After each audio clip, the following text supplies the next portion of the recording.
Bonjour, voici une vidéo sur les ondes électromagnétiques. Pour rappel, les ondes mécaniques à la surface de l'eau génèrent donc des vagues dont la grandeur vibratoire est la hauteur de la vague par rapport à la surface de l'eau lorsque elle était au repos. On rappelle que la longueur d'onde, c'est la distance entre deux crêtes, c'est-à-dire la distance entre deux points du milieu qui sont dans le même état vibratoire. Pour les ondes électromagnétiques, il y a des similitudes, c'est-à-dire que la grandeur vibratoire, c'est ce qu'on appelle un champ électrique, qui va osciller dans le temps et dans l'espace, et qui va aussi être caractérisé par une longueur d'onde et une période. Le champ électrique a cette expression-là, c'est-à-dire que dans ce cas, on a effectivement un champ électrique qui varie de manière sinusoïdale, et la fonction, qui est donc E0 cos de pi fois t sur t moins x sur lambda, fait apparaître effectivement la double périodicité, c'est-à-dire période et longueur d'onde, sachant que période et longueur d'onde sont reliés par la relation lambda 0 égale c fois t, ou lambda 0 égale c divisé par f, f étant la fréquence, c la célérité et grand t la période.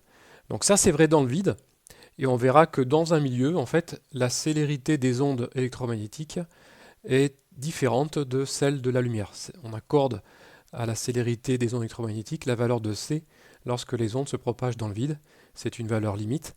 Mais dès que la lumière passe par un milieu matériel, la célérité est inférieure à c. Alors, le spectre des ondes électromagnétiques correspond en fait à toutes les longueurs d'onde que l'on peut rencontrer pour les ondes électromagnétiques, des grandes ondes jusqu'aux rayons X. Quand on regarde plus attentivement, on s'aperçoit que le domaine visible est très petit. En longueur d'onde, il est compris entre 700 nanomètres et 400 nanomètres. Rouge, ça correspond à 700 nanomètres, et violet à 400 nanomètres. Il faut retenir ces ordres de grandeur. Donc les courtes longueurs d'onde correspondent au violet, alors que les hautes longueurs d'onde correspondent au rouge. À droite du violet, on a ce qu'on appelle les ultraviolets, et à gauche du rouge, on a ce qu'on appelle les infrarouges. On a du côté gauche ici pour les longueurs d'onde qui sont plus élevées, les micro-ondes, que vous connaissez bien, les ondes radio, les longues ondes. Et dans les micro-ondes, vous avez aussi tout ce qui est téléphonie mobile, Bluetooth, etc. Et à droite, on retrouve les longueurs d'onde les plus énergétiques, les longueurs d'onde les plus courtes. Vous avez donc les rayons X, que vous connaissez. C'est les ondes qui sont utilisées notamment lorsque l'on passe des radios. Donc on va essayer de comprendre à la suite la notion d'interaction entre la matière et la lumière, et comprendre justement comment ce spectre, quelle est l'origine de ce spectre en fait. Par exemple du mercure, on a un spectre de raies avec différentes couleurs.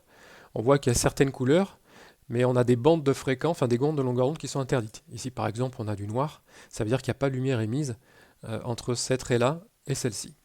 Alors pour comprendre, il faut déjà revenir à la structure de la matière. La matière, vous savez que c'est un noyau atomique dans lequel on a des protons, des neutrons et des électrons qui sont donc en révolution autour de ce noyau. Et ces électrons peuvent absorber de l'énergie ou au contraire en émettre. Donc on va prendre le cas de l'émission.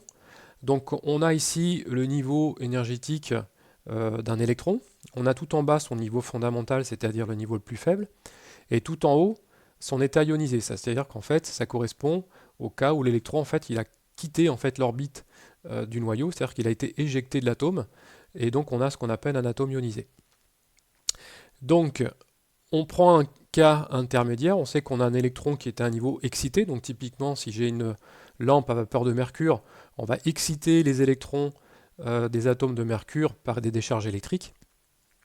Et lorsque ces électrons sont excités, ils n'ont qu'une seule envie, c'est de revenir à un état d'énergie inférieur. Et quand ils les excitent, eh bien, ils vont émettre un photon, comme ceci, d'énergie EM moins EN, qui est strictement égal à une constante, c'est la constante de Planck, fois la fréquence de l'onde émise, ou encore à la même constante de Planck fois la célérité de la lumière divisée par la longueur d'onde.